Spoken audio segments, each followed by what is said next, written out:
உறுப்பினர் திரு அமல ஜோதிராஜ் ஐயா அவர்களை உரையாற்ற வருமாறு அன்போடு அழைக்கிறோம். Good morning fathers, principal, teachers, staffs and my dear students, அனைவருக்கும் எனது இனிய பொங்கல் திருநாள் நல் வாழ்த்துக்கள்.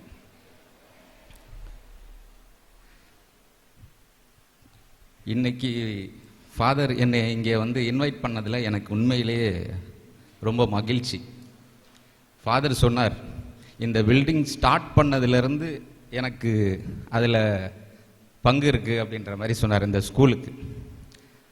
ஆனால் இந்த பில்டிங் ஸ்டார்ட் பண்ணுறதுக்கு முன்னாடியிலிருந்தே இந்த ஸ்கூலுக்கும் எனக்கும் ஒரு தொடர்பு இருக்குது. இப்போது இந்த பில்டிங் இவ்வளோ தூரத்துக்கு கன்ஸ்ட்ரக்ஷன் ஆகி நல்ல ஒரு இன்ஃப்ராஸ்ட்ரக்சரோட இருக்குல்ல, உங்களுக்கெல்லாம் அவ்வளோ ஹாப்பியாக இருக்குது. இதுக்கு முன்னாடி இங்கே ஒரு பில்டிங் இருந்துச்சு, அந்த பில்டிங்கை இடிச்சிட்டு தான் இந்த ஸ்கூல் கட்டினாங்க. அந்த பில்டிங்கில் தான் என்னுடைய ஆஃபீஸ் இருந்துச்சு. நீங்கள்லாம் படித்து நல்லா வரணுன்றதுக்காக நான் இந்த இடத்த விட்டு வெளியே போயிருக்கேன். அந்த கனெக்ஷன் எனக்கு இந்த ஸ்கூலுக்கும் எனக்கும் இருக்குது.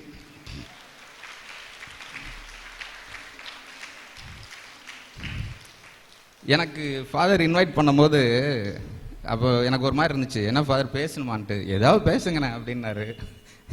உண்மையிலே எனக்கு பேசணும்னு தோணுச்சு. ஏன்னா you are the future of the world.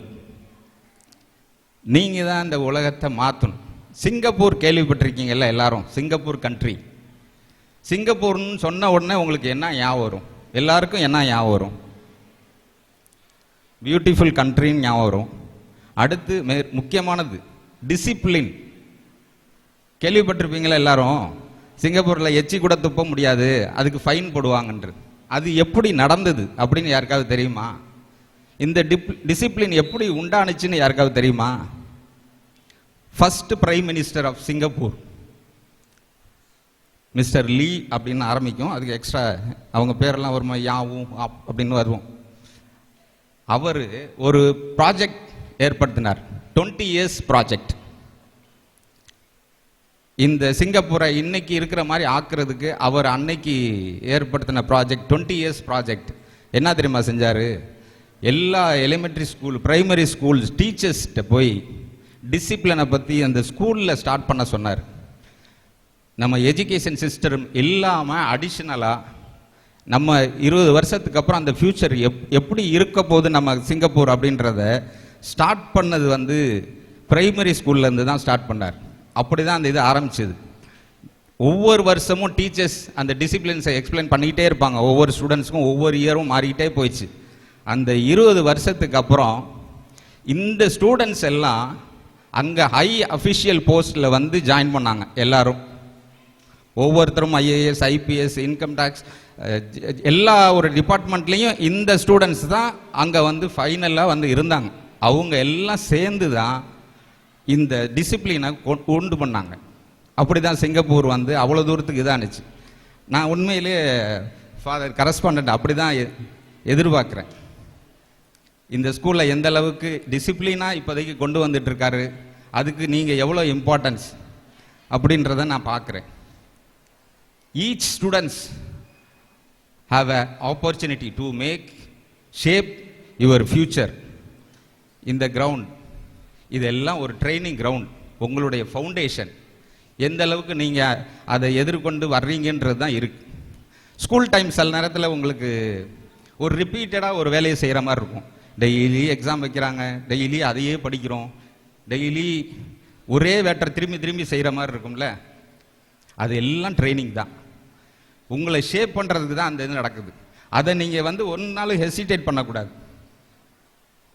அதை நீங்கள் எவ்வளோ தூரத்துக்கு ரிப்பீட்டடாக செய்கிறீங்களோ உங்களுக்கு அது ஒரு ஃபவுண்டேஷன், உங்களுடைய பேக் போன். அதுதான் அது உங்களுக்கு ஒரு ஹார்ட் ஒர்க். அந்த ஹார்ட் ஒர்க் இப்போ உங்களுக்கு கஷ்டமாக இருக்கும், ஆனால் ஃப்யூச்சரை உங்களை டிசைன் பண்ணுறது அதுதான். சில பேருக்கு சப்ஜெக்டை பார்த்தா பிடிக்காது, சில சப்ஜெக்ட் பிடிக்கும், சில சப்ஜெக்ட் பிடிக்காது.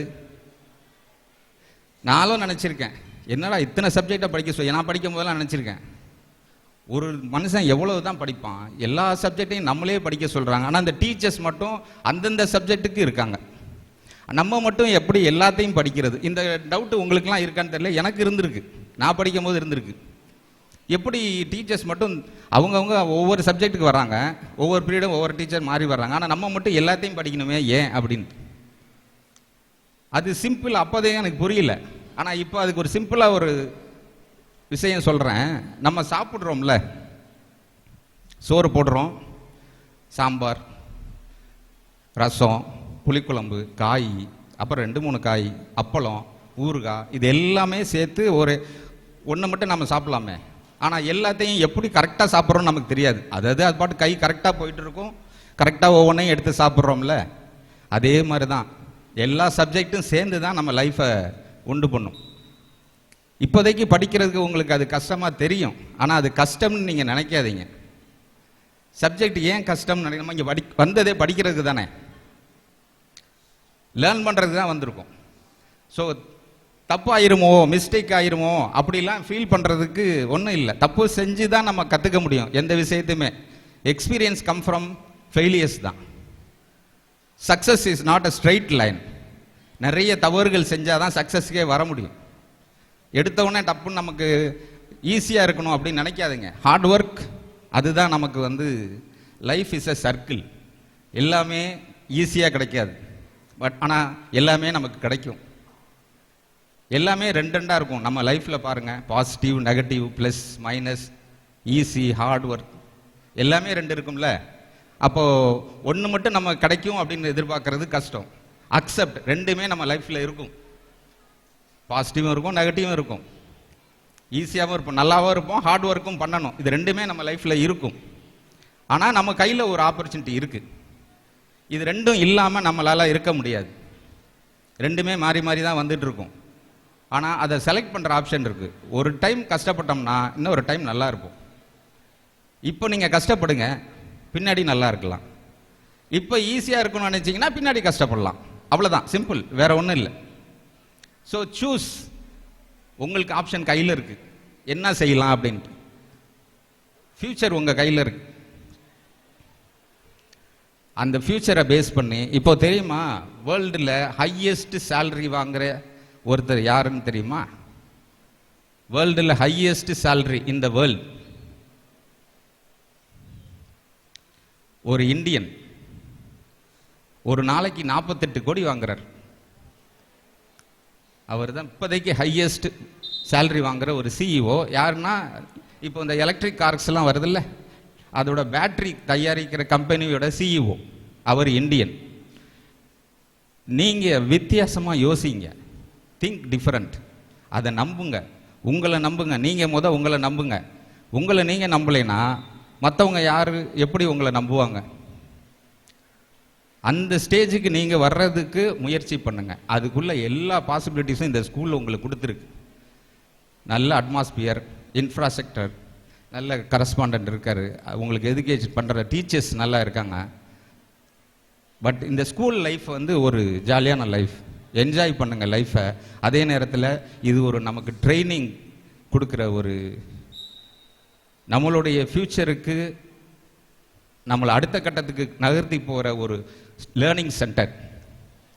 அதை எப்போயும் மறந்துடாதீங்க. நல்லா படிங்க, நல்லபடியாக வாங்க.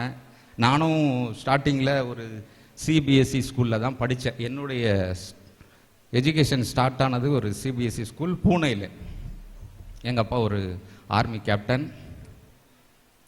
சிபிஎஸ்சி ஸ்கூலில் அங்கே பூனேயில் அங்கே இருக்கும்போது என்னை சேர்த்தார். அப்போது ஒரு அது வந்து கேந்திரிய வித்யாலயா, இப்போ கேந்திரிய வித்யாலயா. நான் அப்போ படிக்கும் போதெல்லாம் சென்ட்ரல் ஸ்கூல். அப்போது அந்த ஒரு மிலிட்ரி மேனுக்குள்ள அந்த பாசிபிலிட்டிஸ்னால, அப்போது உங்களுக்கு தெரியும் சென்ட்ரல் ஸ்கூல் எல்லாமே ஃபஸ்ட் ஸ்டாண்டர்டில் தான் இருக்கும். ஆனால் அங்கே எல்கேஜி யூகேஜின்றது 2 கான்செப்ட் வச்சுருக்காங்க, எங்களுக்காக வச்சுருக்காங்க போல. அப்போ இப்போ இருக்கான்னு தெரியாது. அதில் ஒரு டெஸ்ட்டு வைக்கிறாங்க. 2 பேர் தான். இப்போ இவ்வளோ ஸ்டூடெண்ட்ஸ் நாங்கள் படிக்கும் போதெல்லாம் அந்த அளவுக்கு சென்ட்ரல் ஸ்கூலில் படிக்க ஆள் இருக்க மாட்டாங்க. 2 பேரில் ஒரு பொண்ணு, என் கூட போட்டி போடுறது ஒரு பொண்ணு. இதில் யார் ஜெயிக்கிறாங்களோ அவங்க யூகேஜி, தோக்குறவங்க எல்கேஜி. இப்போ நானும் அந்த பொண்ணும் அட்டன் பண்ணுறோம். இது எவ்வளோ ஞாபகத்தில் வச்சு சொல்கிறேன் பாருங்கள். எல்கேஜியில் நடந்தது. நாங்கள் ஸ்கூலில் பார்த்தோன்னே அந்த பழைய நினைவுகள்லாம் வருது. கொடுத்துருக்க டெஸ்ட் என்னன்னா 100 வந்து எழுத சொன்னாங்க, லெட்டரில் எழுத சொன்னாங்க. இதுதான், அது ஒரே ஒரு வார்த்தை தான். இதை நான் கரெக்டாக எழுதுனா யூகேஜி போவேன், இல்லை அப்படின்னா எல்கேஜி போவேன். ஆனால் ஹெச்சில் ஆரம்பித்தேன், எத்தனை எழுதுனேன்னு எனக்கே தெரியல. ஆனால் நான் எல்கேஜியில் தான் இருந்தேன், அந்த பொண்ணு யூகேஜி போச்சு. எனக்கு ஒரு சந்தோஷம் என்னன்னா, ஃபெயிலியர்லேருந்து தான் என்னுடைய கேரியரே ஆரம்பிச்சுது. இப்போ உங்களுக்கு முன்னாடி நான் பேசிகிட்டு இருக்கேன், நான் start my failures in my career, அதுலேருந்து தான் ஆரம்பித்தேன். அதனால் ஃபெயிலியரை அக்செப்ட் பண்ணுங்க, அதுலேருந்து தான் யூ கேன் லேர்ன் மோர். யாரும் ஃபெயிலியரே வரக்கூடாதுன்னு நினச்சிங்கன்னா there is no success. Accept பண்ணி நல்ல ஹார்ட் ஒர்க் பண்ணி நல்லபடியாக உங்கள் ஃப்யூச்சரை கொண்டு போங்க. இந்த world is yours. Thank you very much. மாணவர்கள் தங்கள் கற்றல் திறனை எவ்வாறு மேம்படுத்த வேண்டும் என்று ஊக்கமுடன் உரையாற்றிய சிறப்பு விருந்தினர் ஐயா அவர்களுக்கு நன்றி.